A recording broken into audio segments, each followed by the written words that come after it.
Everywhere you look today, a resurgent atheism seems to be on the rise, loud and aggressive. In fact, just a year ago, 3 of the top 10 books on the New York Times bestseller list were written by atheists.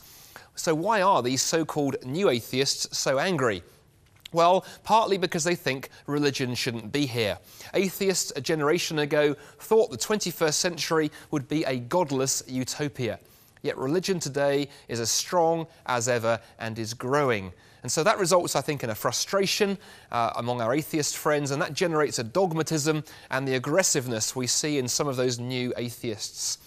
So how do we respond to friends or colleagues or family members who've read and are quoting people like Richard Dawkins, Sam Harris and Christopher Hitchens? Well, let me offer you a few very broad principles. First, don't respond to your atheist friends with anger or sarcasm. Show respect and take every question they ask seriously.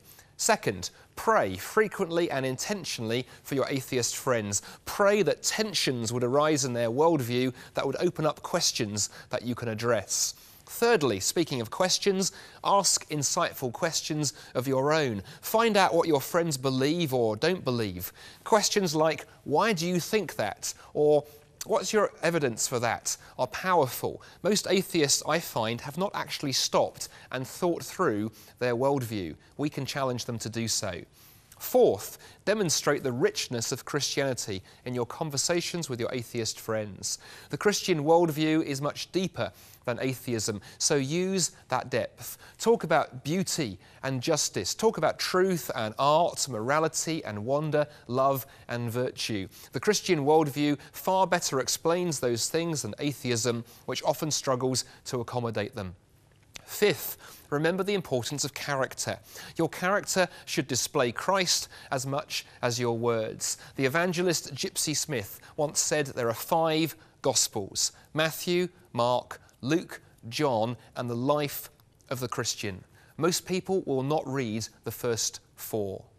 And then, finally, and most importantly, ensure you always point to Jesus. Because at the end of the day, our conversations with atheists are not about winning or losing arguments, but are about introducing people to Jesus. Take every opportunity to talk about him and every opportunity to introduce your friends to him. Jesus is the beginning and the end of all of our apologetics and our evangelism.